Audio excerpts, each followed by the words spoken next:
Olá, nós vamos falar agora com esse vídeo sobre a lista de exercícios. Nesse caso, a primeira lista de exercício, que é a lista sobre Seguridade Social, certo? A cada aula nós vamos ter uma dinâmica parecida com essa. Vocês vão ter um material, dando uma pincelada aí no conteúdo.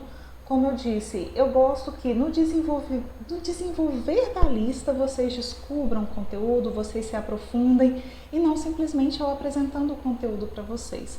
Então, muitas vezes a função da lista é essa, é que vocês aprofundem o conteúdo, não só fixar aquilo que foi visto, mas aprofundar um pouco daquilo que vocês estão vendo, certo?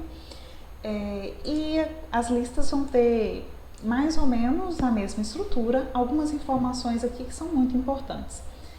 Para cada lista, todas as listas, essa mesma estrutura. Resolver a lista de exercícios à mão. Não aceito material digitado, simplesmente não considero. Só considero materiais feitos à mão. A tinta, porque a lápis realmente às vezes é impossível de ler, uma foto de um material tirado a lápis. Então é importante que vocês façam a tinta, mesmo que fique às vezes um pouco rabiscado, porque erra, risca e escreve logo em seguida. Eu sei que vocês vão tentar se organizar ao máximo para não ficar muito bagunçado, mas às vezes acontece. Não tem problema, o importante é que vocês façam e que façam a tinta, por favor, para que seja possível que eu leia. Outra coisa importante, assinar cada página com o nome por extenso, ok? Nome por extenso, não vale rubrica. Se você fizer um exercício, por exemplo, a lista de exercício deu 2 páginas, tem que assinar as 2 páginas. Se só assinar a primeira, eu só vou considerar a primeira. Se foram 5 páginas, se só assinar a primeira e a segunda, eu vou considerar só a primeira e a segunda.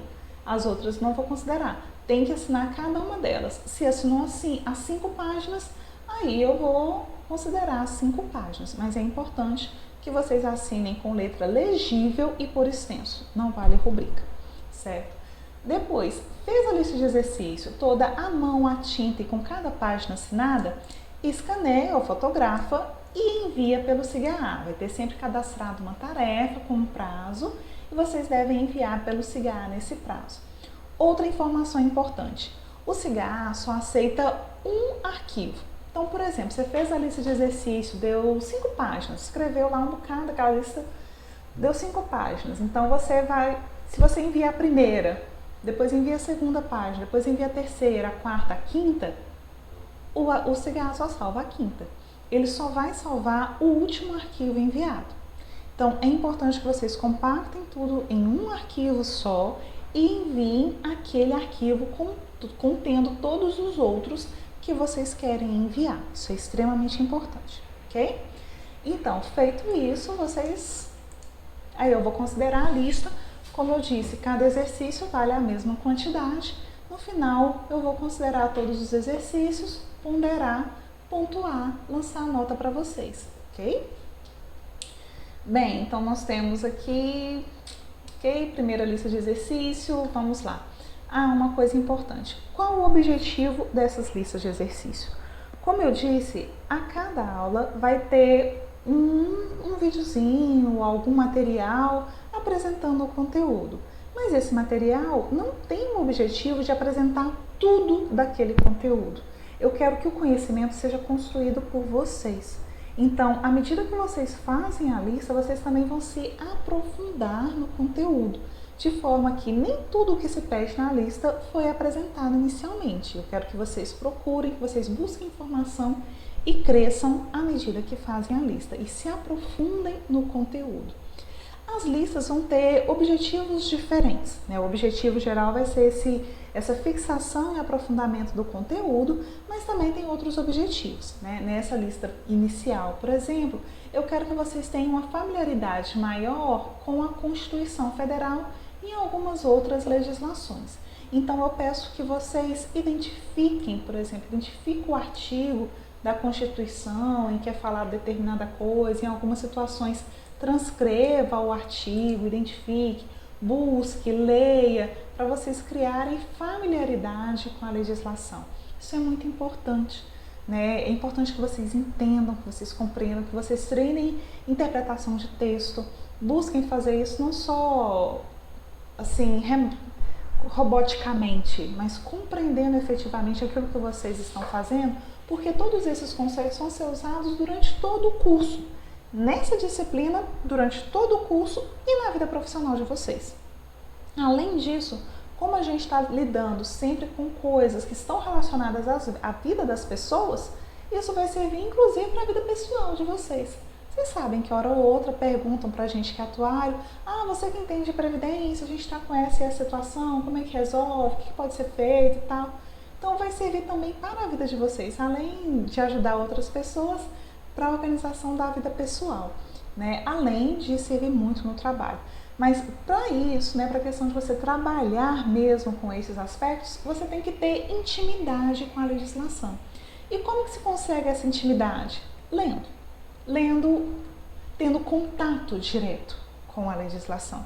Por isso eu peço muitas vezes que vocês consultem a legislação e compreendam. No início eu vou já adiantar que é um pouquinho chato, sim. Por quê? Porque a escrita jurídica, ela é uma escrita diferente.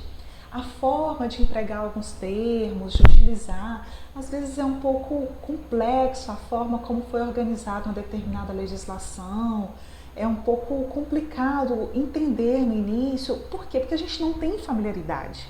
Exatamente porque a gente não tem familiaridade com essa legislação. Mas à medida que você treina, à medida que você tem mais contato, lê mais, começa a compreender como funciona, aí vai ficando mais fácil, vai ficando mais fluido. Compreender o que as legislações estão dizendo, você consegue ter mais familiaridade. Essa familiaridade vai ser importante em qualquer área que você for atuar. Nossa profissão está toda regulamentada, então para qualquer área é muito importante que você tenha essa familiaridade, certo? E depois que você aprende a ler, por exemplo, a Constituição, você tem mais facilidade de ler outros documentos que são legislação também, que são legislações também. Então é importante, né, mesmo que você, por exemplo, a gente está tratando aqui de Seguridade Social, depois você vai trabalhar com seguros privados, que a gente vai ver também na disciplina, né? Mas o fato de compreender o funcionamento da legislação de Seguridade Social vai te ajudar depois a compreender um pouco mais de seguros privados ou de qualquer outra área que você for trabalhar. Então, essa habilidade por si só já é uma habilidade importante, certo? Bem, então a gente aqui trabalha a interpretação de texto, essa familiaridade com a legislação, né, que é um tipo de texto diferente, a escrita é um pouco diferente, mas vocês precisam aprender um pouco disso. E eu quero também que vocês compreendam o conteúdo, né? No caso aqui a gente está falando sobre Seguridade Social, quero que vocês compreendam o que está por trás de Seguridade Social, porque disso vai depender todas as nossas ações enquanto atuários. É realmente importante que vocês compreendam, né? E depois a gente vai ver outros aspectos também, né? Previdência complementar, previdência de servidor público, a gente vai ver saúde, a gente vai ver vários tópicos diferentes relacionados aí aos principais campos de atuação dos atuários. Bem, vamos falar aqui um pouquinho sobre essa lista, eu vou ler com vocês as questões, dando algumas orientações. Primeiro, defina a Seguridade Social no Brasil segundo a Constituição Federal, que eu quero mesmo que vocês tenham familiaridade com a Constituição, tá vendo?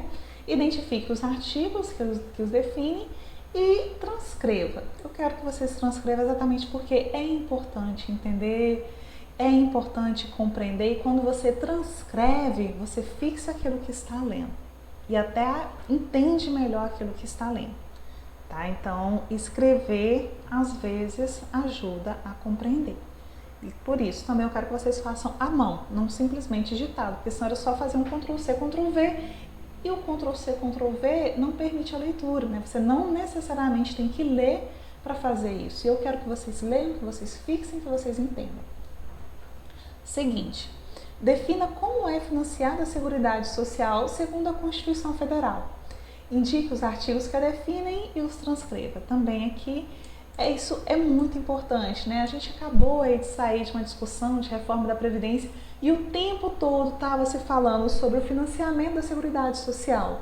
Tá lá na Constituição. Pouquíssimas pessoas consultam a Constituição, que é o documento original, para a fonte efetivamente, para ver como que funciona o custeio da Seguridade Social. eu quero que vocês façam isso. Eu quero que vocês se aprofundem, eu quero que vocês dominem isso, porque isso é objeto de pergunta, de questionamento de vocês a cada instante.